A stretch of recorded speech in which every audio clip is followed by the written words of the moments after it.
Arlene Show, the show where you get to ask the questions and we answer them. I am your host, Arlene. I'm a life coach and business consultant specializing in the area of momentum and peak performance. So that means that I help you to move forward in that business, project, or endeavor. So have you ever wanted to start a business, but you just haven't seemed to get started? Or you have a business already and you want to 10x that business, take it to the next level, but you just don't seem to do it? Or maybe it's not business at all. You want to write a book or lose that extra 10 pounds, but you just don't seem to get started.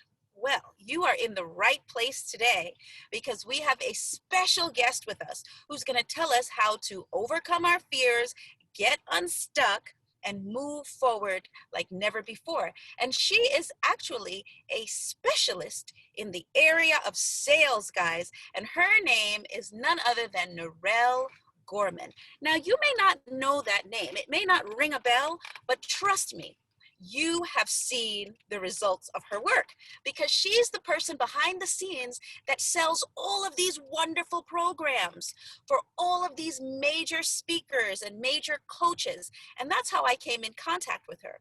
So as you know from listening to the show, I have worked in corporate America and in politics for several years, but then as a Chamber of Commerce president, I got recruited to go clear across the country for a special position where I was able to win the position out of 300 people. But then shortly thereafter, a new board took over the corporation and I got fired.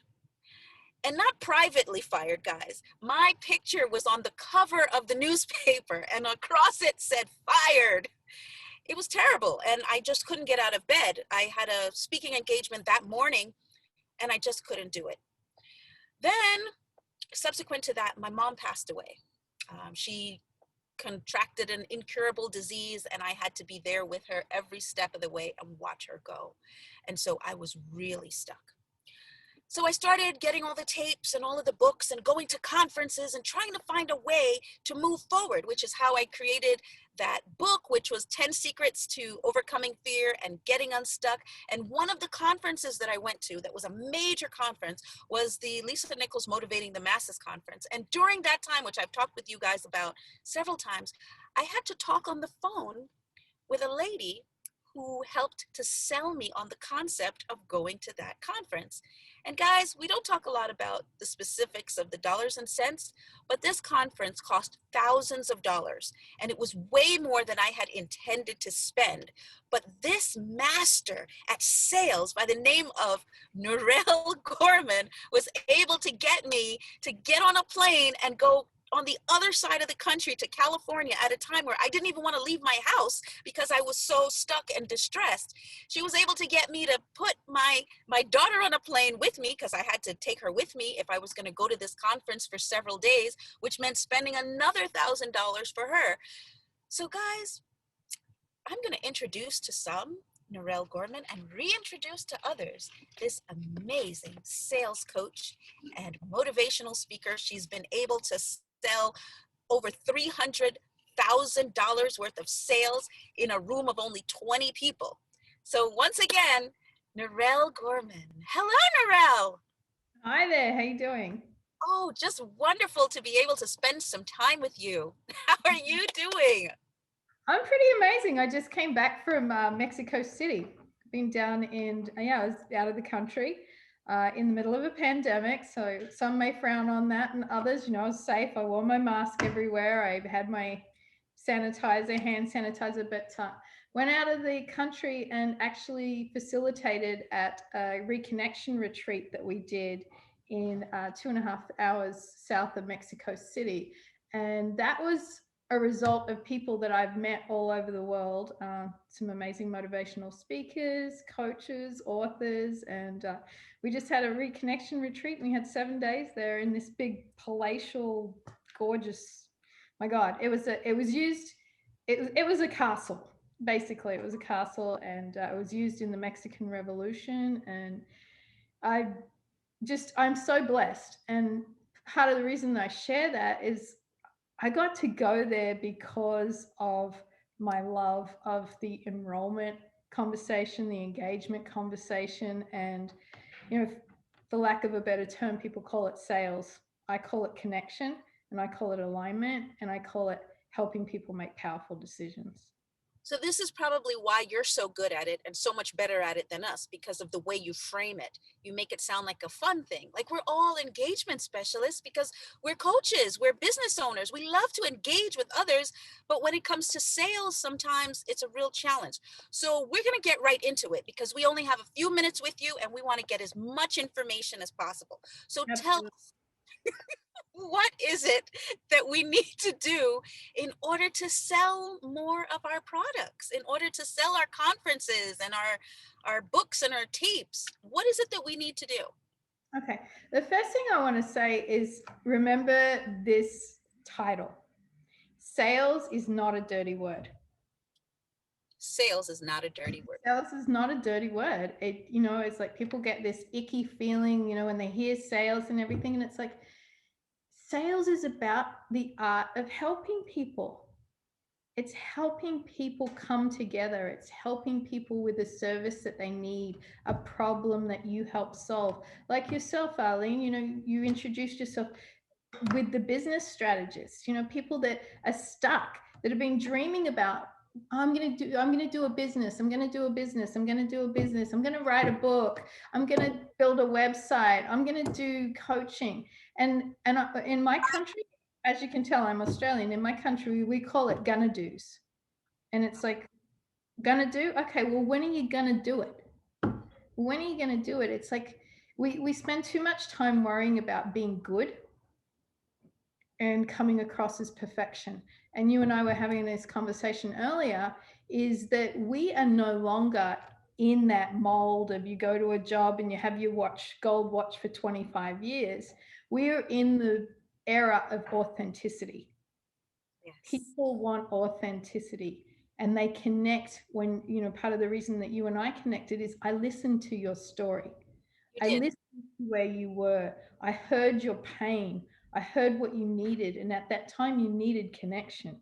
You needed connection with like-minded people that could lift you up and give you the ability to not only believe in yourself, but give you the ability to know that others believed in you too. That was excellent. And that is so true because I remember telling you, giving you pushback and saying I didn't need to attend the conference live. I would just attend online. And that way I would have stayed in my state and not have to have flown across the country, paid for the hotels, transported my daughter. But somehow you were able to say things to me that made that shift and made it seem like it was essential. How do you Mm-hmm. do that?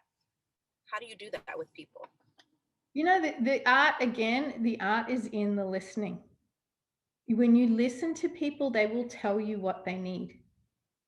We don't have to convince anyone of anything. You listen to what they need, and if you have the ability to solve the problem, the situation, if you have the service and you explain it in a manner that they can understand and comprehend, they will see the value in it. Okay. So now we are in the pandemic. Now, you said you got on a plane and you traveled and you participated with friends, but a lot of people now are forced to sell exclusively through social media platforms. So, how are we able to connect with the people and do what you do online? Oh, absolutely. Absolutely. And that's one of the things, it's like we've evolved. And when I talked about authenticity, we've evolved into, we now have, you're looking at my living room. You see, I have a white mantle with a couple of little stockings on there. You see, I have a Christmas tree. You see that it's gray. There are key elements that, as somebody that's doing enrollment or engagement, those are things. Be observant about who you are speaking to. Now, there's a lot, I just gave you a lot of information about me that you could have picked up just from looking. So if you are the person, you're having a conversation on Zoom, let's say you've set up a strategy call with somebody that wants to learn about business or has been spinning their wheels about business, the fact that you see what's behind me, notice what's behind them. That's what I'm saying. Be aware of their mannerisms, Be aware of the cadence of the conversation. So if they speak really fast or if they're really slow and monotone, if you've got somebody that's very slow and monotone and you're 100 mile an hour, they're not going to connect with you. So come to their level. You see somebody like me that has Christmas stockings hanging on the fireplace, you can already tell that I'm a family oriented person. Yes. I care about tradition. You can connect into that. So it's finding out there's always a buyer's sheet and a seller's sheet. The more information you have about the buyer, the better capacity you have to make a match and be the seller. Excellent. Now, some of us are not as advanced in the process as you are. And so, in our situation, I called you because I saw the person that you were working with online. But for people who are just starting out and they may not be at least a nickel status where, people see them and they necessarily want it, how do those people begin to get that clientele so that they get to the strategy session level? So you're new, you're a a coach, you're new in the business, you're trying to get clients, you're not even sure yet of who your target market is because you're so new to the industry. How do you then go about determining who to target and Okay. how do you know? So I heard a key thing there. You're trying to get clients. Mm. Stop trying. Right, there's a terrible word. Don't try. We don't try, we do. We do. Yes. Yes. Thank you for reminding me. And then the other thing that you're going to do is if you're using an online platform, and I always use remove words out of my vocabulary. Try is one of them. And Yes. nice is another one. And, it's just these funny little words that, get power words into your conversation.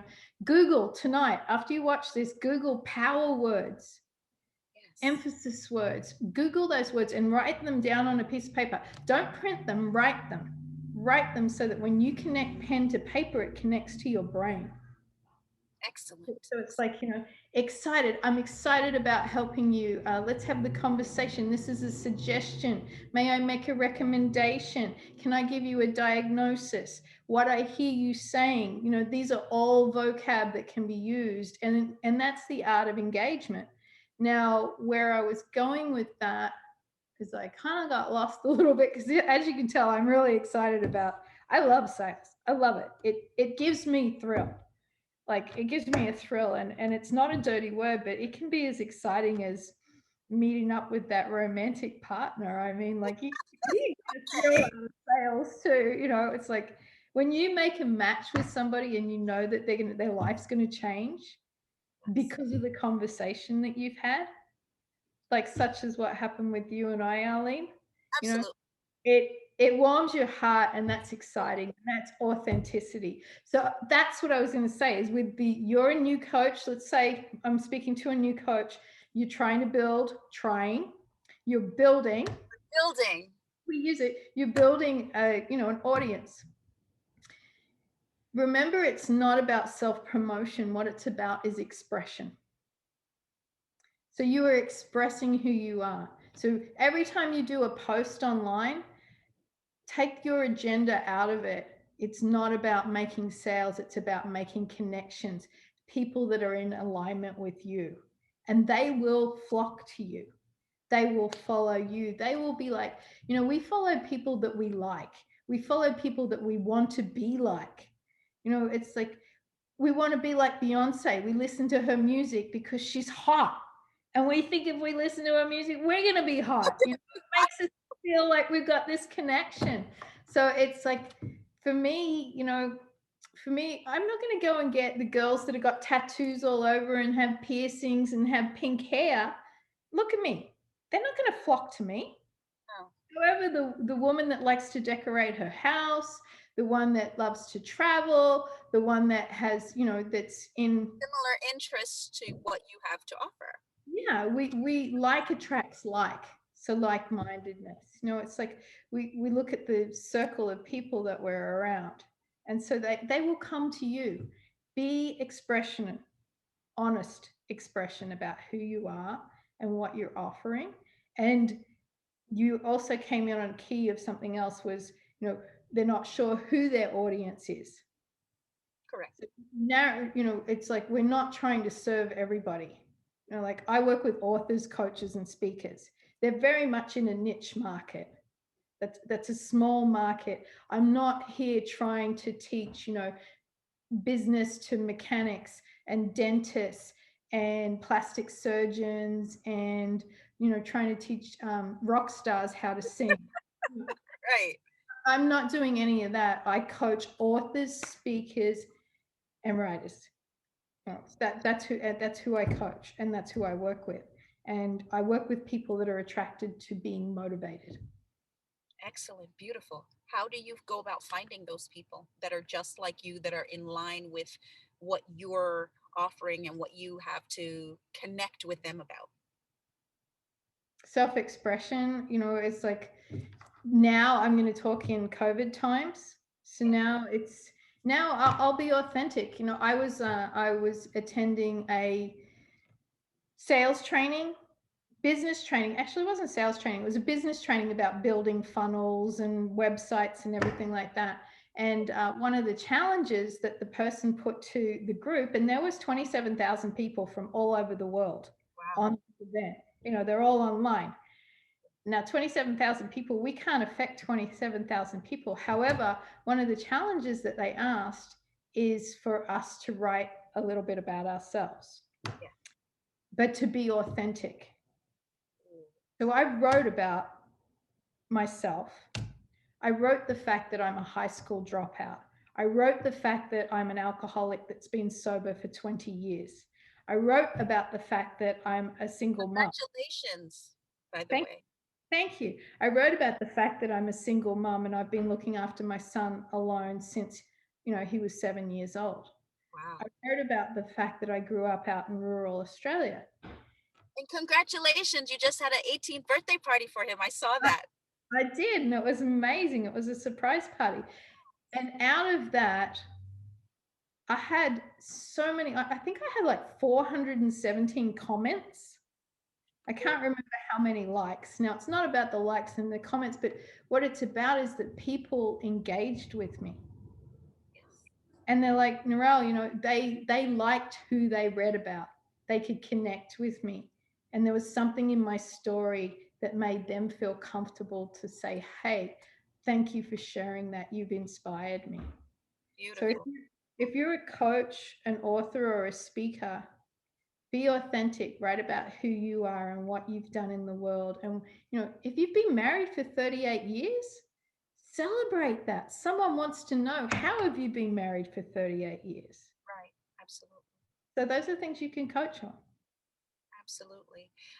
You touched on something that's really key that always impresses me about you. In our last conversation, you spoke about our dialogue, the words that we use, and your conversation around this concept of money. Some people don't even call it money. In business, you talk about the yield, you talk about the spread, you talk about the revenue generation. We don't even use the word because it has such connotations that create certain sensations in people that they may or may not want to really have. So what are some things that you can share with us about this conversation around money that will allow us to be more receptive and more successful where that's concerned? The first thing that comes to mind is people always find money and time for what they truly want. Yes. And this is, it sounds hokey, but it's so true. If I wanted a Lamborghini in my driveway, it would be there. I don't want a Lamborghini in my driveway. I'm quite happy with my truck. But if I wanted a Lamborghini, it would be there. We go after what's important to us. We go after what's important to us. And to answer your question, what I'm going to say is, do not determine somebody else's pocketbook for them. Excellent. Which is true, because in the situation that we had where I went clear across the country to your conference that you were having with Lisa Nichols, if somebody had said to me, oh, do you have $4,000 to go to a conference? I would have said, no, absolutely not. There's no way on God's green earth that I'm going to drop 4K to fly to a conference in Cali right now, especially considering all the challenges that I was having at that time. Mhm. But somehow there was a shift when it became clear that this was the key to what I needed in order to move forward, get unstuck, and be Mhm. the best version of myself. Absolutely. Absolutely. It's so key. It's about what we need, and it's about who your audience, what they need. Okay, how do we decide sometimes? Because I'll give you an example of a client that I have right now. She has a business. She is probably listening in right now. Mhm. She wants to branch out and go to a new location, in which case she's going to have to invest some good funds in order to branch out and open this new salon. But on the other hand, she also wants to purchase a new car. And so she said, well, do I invest the money here right now in the facility, which is what I need to do, or do I go and get the transportation because that's really going to make me feel better because I'm driving around in this new car, and so I'll probably do better and be more inclined to really land that location that I want. What do you Mhm. say? I would ask her, what does she really want? What's important to her? What's important to her? Now, if she feels that the car's important to her, that is the thing that she needs to go after. If she feels that the business is important to her, that's what she needs to go after. So I would ask her, it's like, how important is a vehicle to you? Is a vehicle a status symbol for you? What have you been driving for years? Have you ever caught the bus? Do you envy people, or do you admire people that drive the newest Tesla? And if she does, if that's what fires her up, then by all means go and buy the new Tesla, because you will now have a $400 Tesla payment, and that is called income demand. So the driving factor behind having a new Tesla and having a $400 car payment is going to push you to generate more revenue already. So that is key. I had a business associate when I was doing mortgages. I was selling mortgages, and he was one of the top salespeople. And he said to me, he had a personal assistant, he had a maid service, he had a beautiful home, mansion, beautiful car. And he said to me that the key to him being as successful as he was in his business was the fact that he had all of these expenses and he had to meet the needs every month. And I thought, well, that sounds great. I've never tried it, but I'm thinking to myself that that would make me feel so stressed to think that I have to come up with meeting these needs every month. But what you're sharing is that maybe this actually works, or does it depend on the person's level of ability to handle the stress? Obviously, it comes down to the person's ability to handle the stress. So if someone says, well, okay, I've got a car payment, and they focus on, I've got a car payment, I've got a car payment, and they're not focusing on, I've also want to build a salon, then they'll fall off.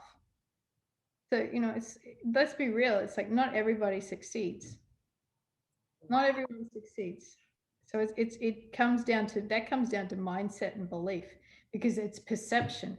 That can be a car payment that's, oh my God, I've got this car payment. It's like, great, I get to make a car payment because I get to drive a Tesla to my studio. Yes. Yes. Mindset and belief. Mm-hmm. Beautiful. Now, I know that you just had a book that's come out or that's coming out. Mm-hmm. Before we go off, I'd love to hear what the title of your book is and where we can get it and what it's about. Actually, it's a collaboration. So there's 35 authors, and there's a cool story behind that. And I shared a little bit earlier about authenticity. So you may be familiar with an organization or a group. They're very dominant online, called Mind Valley. Oh, of Uh, course. Yes. some of the biggest teachers in the world, Mind Valley. So Vishen Lakhiani is a personal friend of mine, and his wife at the time, Christina Lakhiani, we were at a Mind Valley event and we were talking about, we've got so many amazing women here.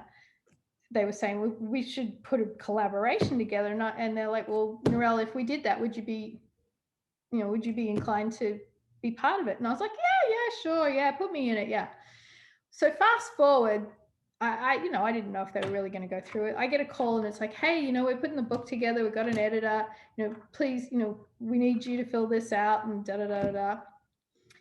And so I had a bit of resistance to it because I didn't want to be in this book that was with Christina is part owner of Mind Valley. Mind Valley's a $40 million company worldwide.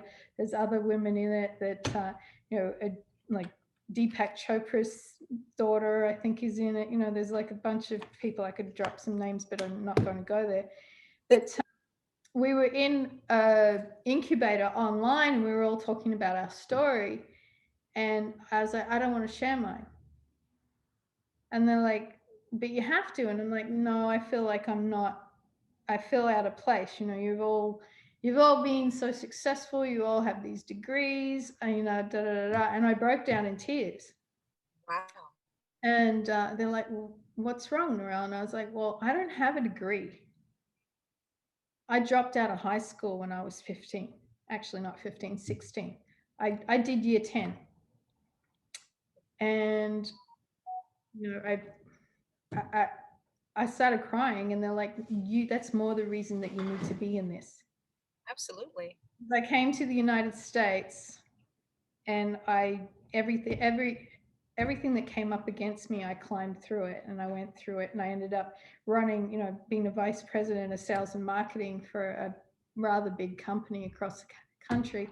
So they convinced me to be in the book. So this is the book. It's called Ignite Your Leadership for Female Leadership for Women. Beautiful. It's an international bestseller. It's in Amazon. So if you just Google Ignite Your Female Leadership for Women. Well, thank you so much. Thank you for spending the time with us. Thank you for writing this book. Thank you for your contribution to the world.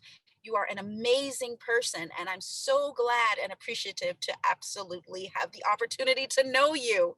So continue to make your mark on the world and continue to be the best version of yourself. We're asking you to come back again for part 2. Will you come back? Oh, absolutely. Absolutely. And I want to acknowledge you, Arlene, because you are the reason that I do the things that I do. You are an absolute, you are the reason. You're a walking, talking example of personal development, of encouragement, of motivation, and of reasons that we write books like this. Which is why every time I talk to you, I end up crying. You are amazing. You do this to me every time. Thank you so much. And thank you guys for listening. Thank you, William and Nicholas and the Empress and Gary Clay and everybody who worked to make this a great show. We look forward to seeing you again next week, 6:30 on Thursday. Thank you, guys. Bye-bye. Thank you all.